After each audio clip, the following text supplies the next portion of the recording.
Et bonjour. Voilà, j'ai décidé de me lancer dans les vidéos pour faire de la publicité sur ce serveur Vixon RP.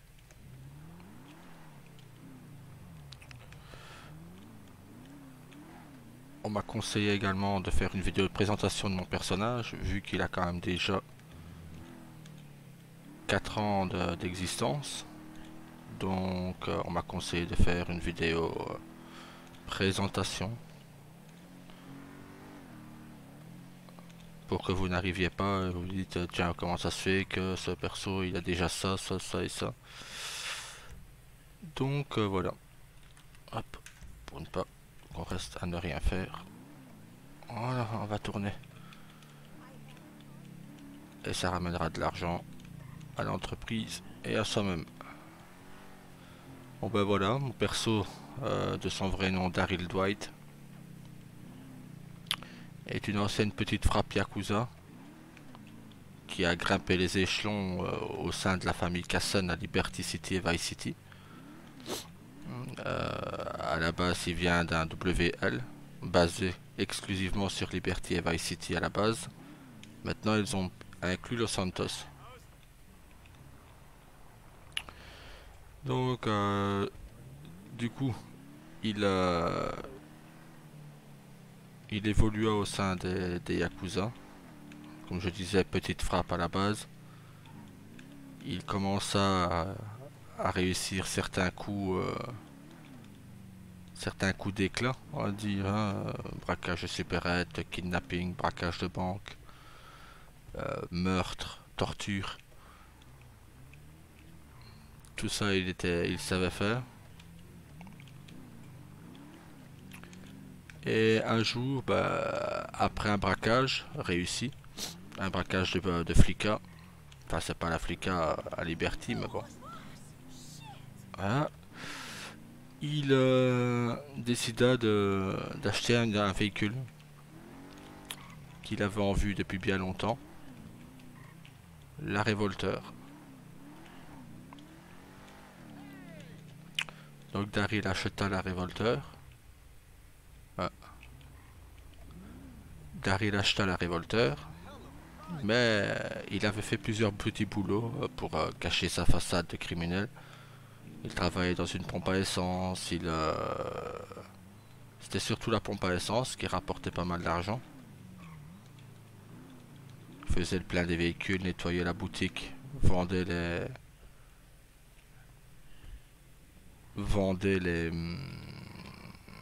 Ah là là, un peu de mal avec les mots. Le matériel pour les véhicules, la nourriture, etc. Téléphone, etc. Quand un jour, bah bon, en sortant, il avait pu faire le plein de plusieurs véhicules Yakuza, il les connaissait vu qu'il travaillait un peu pour eux. Et un jour, il vit un véhicule qu'il connaissait, des Yakuza entre autres, se faire poursuivre par 2 véhicules de police. Daryl sortait du concessionnaire avec sa nouvelle Revolter, donc il était encore méconnu.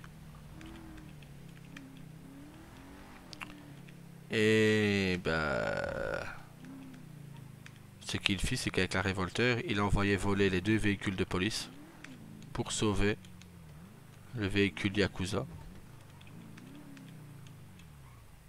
C'était seulement quand la personne qui était dans le véhicule Yakuza lui demanda de se garer sur le côté un peu plus loin qu'il rencontrait Yuriko Kasson, l'héritière de la famille Kasson de Liberty et Vice City. Et là, à ce moment-là, les Yakuza étaient surtout connus à Liberty. Vice City, c'était la 3e ou 4e puissance de l'île. Donc du coup, bah, de là se lièrent une amitié entre Daryl et Yuriko.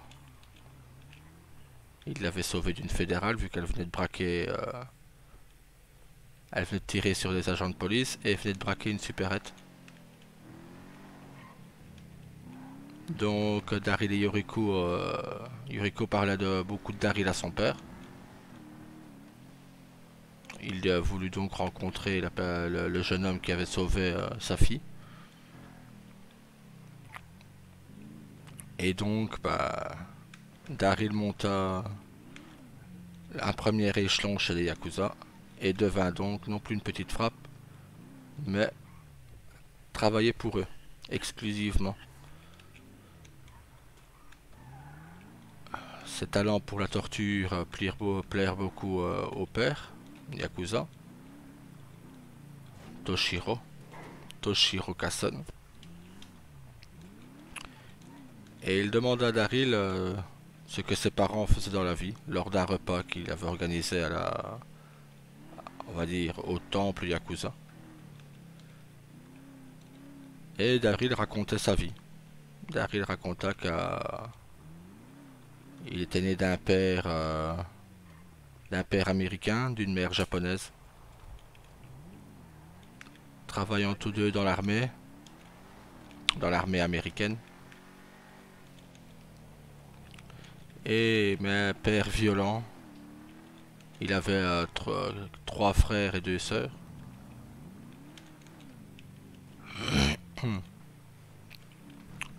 Trois frères et deux sœurs.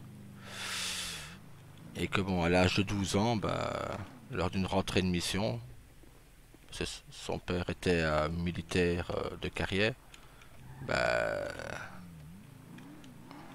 la violence reprit. Daryl fut battu quasi à mort.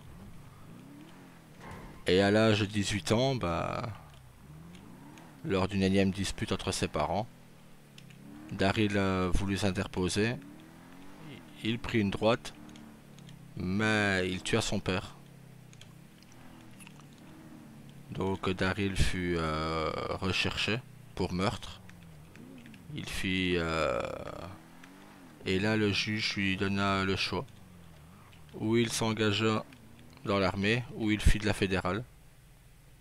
Bah, ce fut la première visite à la fédérale pour Daryl. Daryl ne voulait pas ressembler à son père, ne voulait en rien ressembler à ses parents. Sa mère mourut de chagrin du décès du père et de l'arrestation de son fils aîné. Daryl dut donc élever ses frères et sœurs lui-même. Et donc voilà pourquoi il a fait des coups, des braquages de banque, etc. Touché par son histoire, le père Yakuza, se disant qu'il avait beaucoup, enfin, et dont Yuriko écoutait également la conversation, Yuriko se dit qu'elle avait beaucoup de chance d'avoir un père aimant. Et donc elle demanda à son père l'autorisation de voir Daryl. Parce que Daryl et elle avaient des sentiments l'un pour l'autre. Le père accepta. Le père accepta et du coup, ils se virent de plus en plus régulièrement.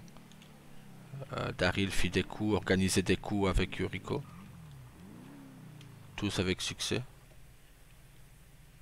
Aucun échec, je dirais pendant plusieurs mois, aucun échec. La révolteur noire commençait à prendre du nom. Le démon et sa révolteur. Parce que Daryl torturait tout ce qui manquait de respect au Yakuza et surtout à Yuriko. Daryl grimpa les échelons au bout des mois et des mois. Il devint le bras droit des Yakuza. Étant en même temps le compagnon de Yuriko.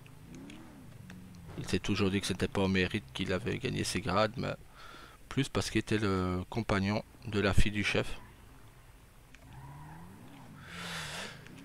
Et donc, Daryl se sentait un peu frustré. Il organisa de plus en plus de braquages, plus en plus de tortures, plus en plus de criminalité.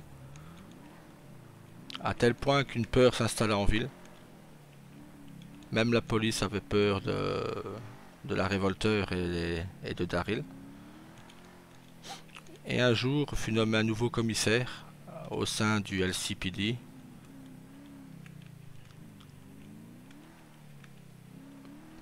Pareil pour le VCPD, donc Vice City.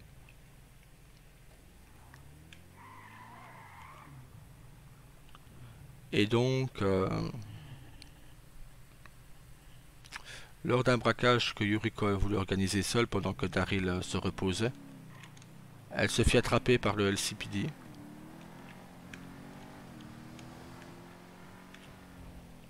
Et alors que Daryl se réveille, qu'il parta sur les lieux du braquage, parce que Yuriko a pu lui passer un code radio, Daryl était au coin d'une rue et il vit le commissaire de police frapper Yuriko,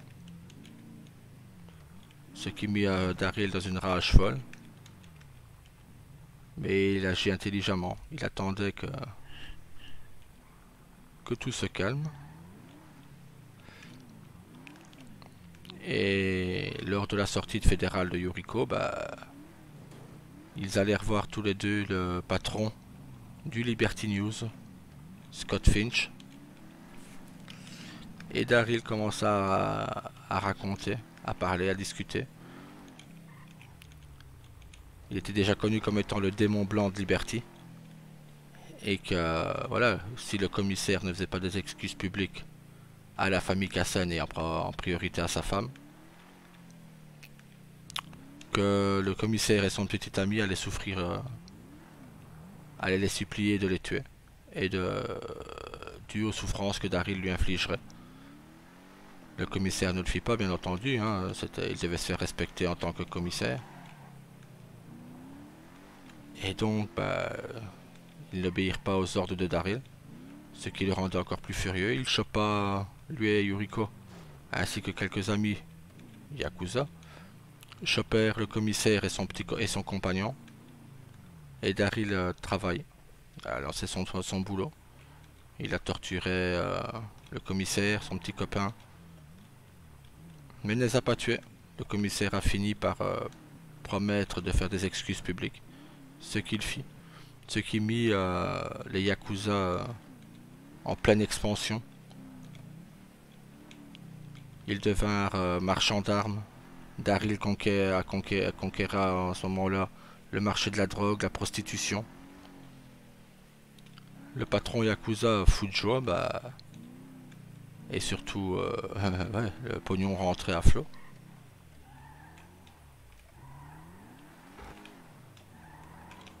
Le pognon rentrait à flot, donc il ne pouvait être que content. Et du coup,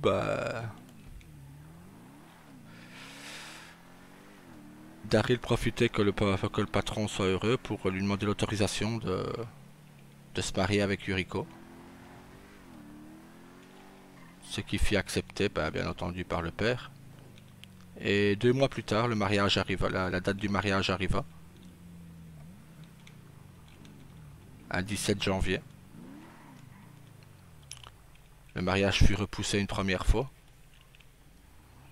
Car le matin même, Daryl et Yuriko étaient en fédéral.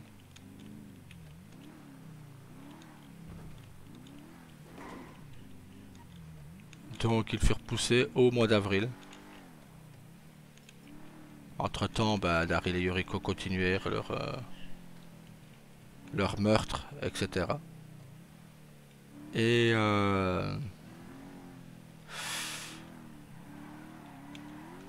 ça tirait pas mal de familles à dos.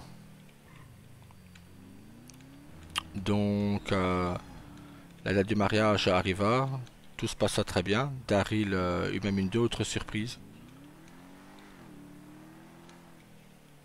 Le patron, le Oyabun Yakuza se retirait. Donc Toshiro se retirait et voulait laisser sa place à Daryl. Donc Daryl devint le nouveau Oyabun Yakuza le jour de son mariage. Ce qui fit pour lui le plus beau des cadeaux. En plus d'épouser une magnifique femme, il devint le chef de la famille. Entre-temps, Daryl fut renommé par sa femme Morningstar au lieu de Dwight. Car sa cruauté était telle qu'on le surnommait, comme je disais, le démon blanc. Mais comme elle avait horreur de ce surnom, lors d'une séance de presse avec le patron du Liberty, elle l'appela son Morningstar. Ce qui voulait dire à la base son étoile du matin. Mais tout le monde a pris ça pour le nom du diable. Le nom de Lucifer. Tout le monde prit ça comme ça. Et du coup, Daryl garda cette image de démons. Là-dessus, le jour du mariage arriva. La cérémonie se passa bien, tout se passa très bien à l'église.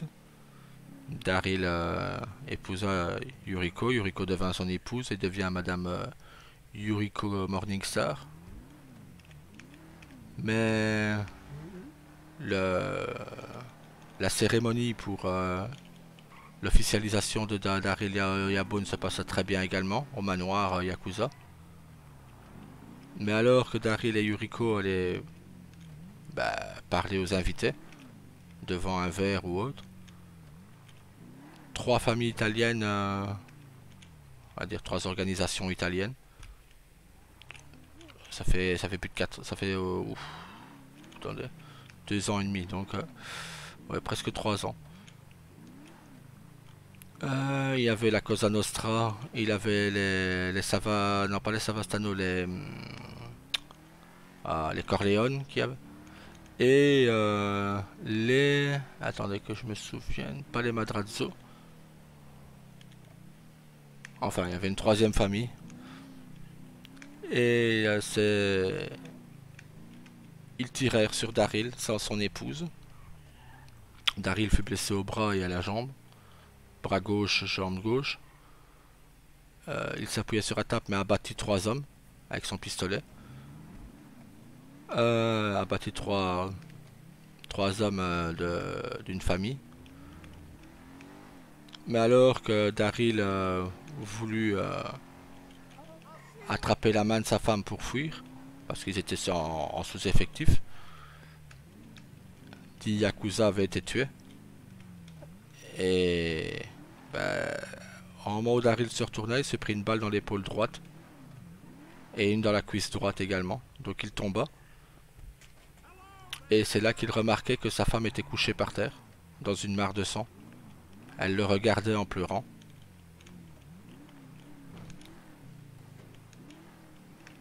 Et voilà. Donc Yuriko Kassen fit promettre à Daryl de revenir du bon côté. Le chef Yakuza Toshiro enfin l'ancien chef fut abattu également. Donc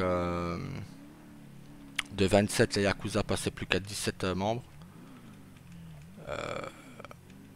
On n'entend plus Daryl fut réussi à prendre la fuite avec un autre Yakuza qui le portait. Daryl, pour une première fois, n'écouta pas Yuriko. Il a dit qu'il reviendrait du bon côté des choses après sa vengeance. 19 jours plus tard, Daryl fut totalement guéri et revint plus fou furieux que jamais. Les actes de torture, tout a augmenté. La criminalité augmenta de plus de 45% sur une semaine. Le gouverneur, procureur, sénateur et tout ça prit un rendez-vous avec Daryl pour lui demander de calmer la tension. Daryl les envoya bouler. Il leur dit comme réponse, allez dire ça à ma femme. Les Italiens perdirent du terrain jour après jour, car tous les jours des Italiens tombèrent. Les Yakuza ont repris de recrutement, mais il resta à 17 pendant plusieurs semaines. Et malgré ça, malgré sous-effectif, les Yakuza gagnèrent toutes les batailles. Et un soir, Daryl voulut frapper un coup fort. Il convoqua toutes les familles étrangères sur l'île. Donc la triade, les Italiens, il y avait une famille iranienne aussi. Il avait une famille libanaise. Et Daryl fit un carnage. Il les fit tous tomber dans un traquenard. Demandait une somme d'argent colossale au bras droit de chaque famille pour la libération de leur chef. Les 3 familles italiennes, bien entendu, il n'y a pas eu de rançon. Daryl exécuta les chefs des 3 familles, plus leurs femmes et leurs enfants. Enfants qui étaient adultes, bien entendu. Daryl ne toucha pas aux enfants mineurs. Il arracha le cœur de ses 19 victimes. Parce qu'avec les femmes, les enfants, le compte des 3 familles était à 19. Il a mis leur cœur dans un carton et parti voir le patron de la presse, Scott Finch. Daryl venait de faire avec les Yakuza, la cartouche finale fut mise sur... c'est Daryl qui la tira à chaque fois. Donc Daryl devint... Attendez. Hop.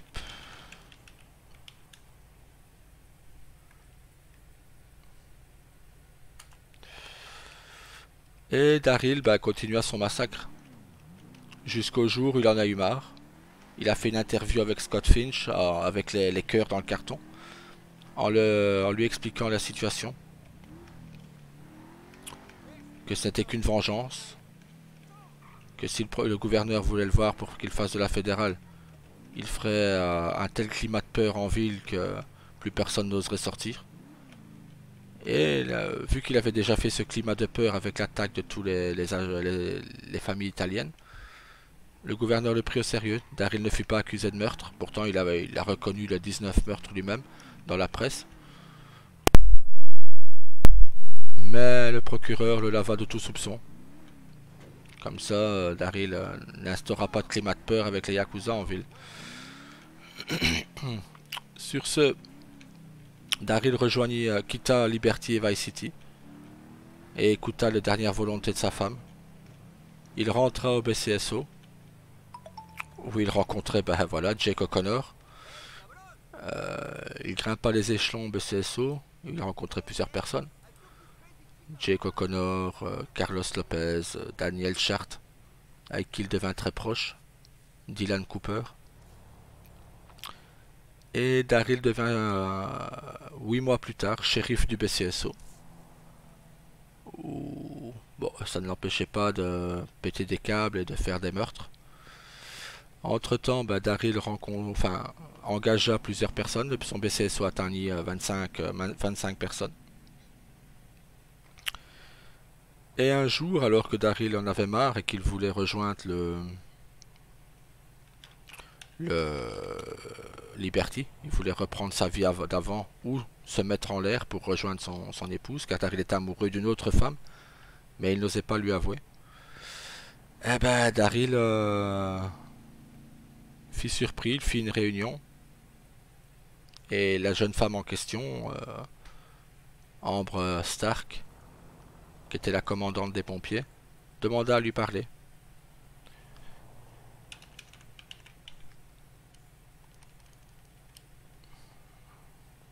Attendez, parce que...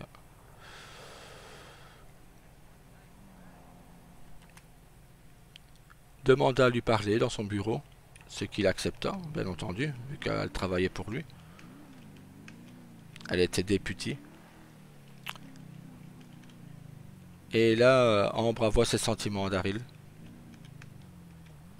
en lui disant qu'elle était également amoureuse de lui, enfin elle ressentait de forts sentiments pour lui, de très très forts sentiments pour lui, et qu'en gros elle était amoureuse de lui. Donc Daryl lui avoua ses sentiments après quelques secondes de silence, vu qu'il était surpris. C'était la deuxième fois qu'une femme lui disait qu'elle était amoureuse de lui. Il n'a jamais eu le temps de faire le premier pas lui-même. Donc du coup, Daryl sortit avec Ambre. Quelques semaines plus tard, Daryl la demanda en mariage, elle accepta. Daryl étant shérif, il préféra demander à Ambre de se marier au Mexique. Elle accepta, donc ils partirent tous deux au Mexique. Et pendant le mariage, Ambre avoua à Daryl, devant tous les invités, qu'elle était enceinte. Donc Daryl fou de joie, car il n'était pas du tout au courant. Et Daryl démissionna du BCSO pour rejoindre sa femme aux pompiers. En tant que commandante, Daryl commença en bas de l'échelle, mais il devint capitaine au bout de quelques semaines. Car Daryl a toujours été un forcené dans le travail. Et du coup, bah voilà, malheureusement, entre-temps, bah, Daniel Chart et sa femme Ellie quittèrent la ville. Daryl n'avait plus d'attache au BCSO, donc c'est pour ça ça l'a aidé à prendre sa décision de départ. Daniel est parti, il était comme son neveu. Ellie, sa nièce, partie également. Euh, Plusieurs hommes, Brian Lopez mourut d'un cancer, qui était aussi un ami de Daryl, qui considérait un peu comme son fils d'ailleurs. Daryl est assez paternel. Rulio fut abattu par des motards. Donc voilà, c'était tous des hommes qui bossaient pour Daryl et Daryl l'a mal vécu. Donc il partit du BCSO, devint capitaine des pompiers plus tard.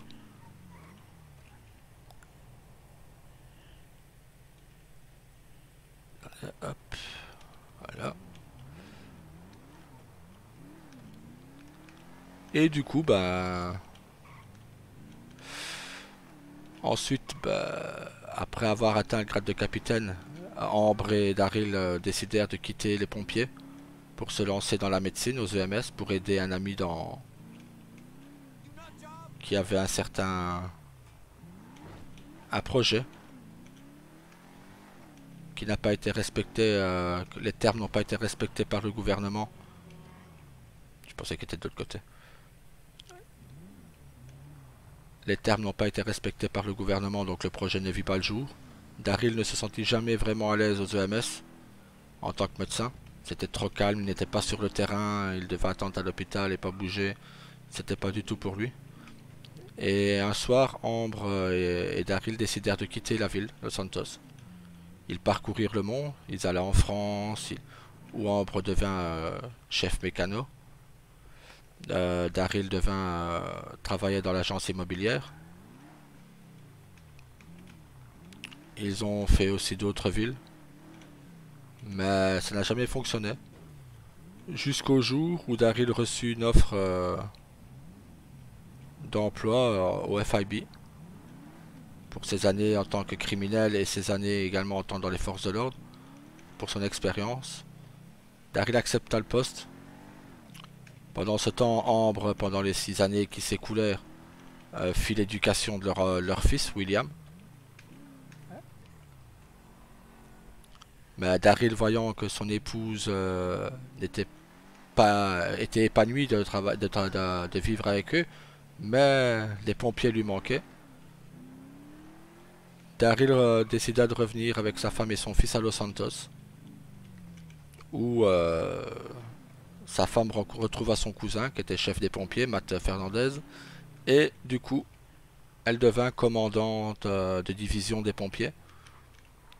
Elle ouvrit un petit bar, un petit café, le Wu Café, un café japonais, sans doute dû à la double nationalité de Daryl. Là-dessus, bah voilà, la vie reprit son cours. Ambre se présente maintenant en tant au siège de gouverneur. Daryl soutient sa femme dans tout ce qu'elle fait. Il s'est beaucoup calmé auprès de Ambre.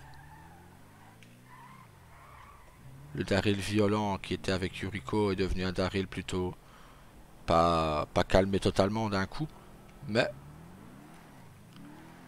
il est beaucoup plus calme, beaucoup plus posé, même s'il lui arrive de péter une pile et d'être parfois très hard dans ses propos, violent également. Surtout quand on parle de sa femme ou de son fils. Là, Daryl peut devenir incontrôlable.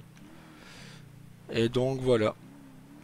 Maintenant, j'espère que vous continuerez à suivre l'aventure de cette ville. Pas forcément Daryl. Il y a d'autres personnes qui font des vidéos. Le Haydon. Je mettrai tous les liens dans la description de la vidéo.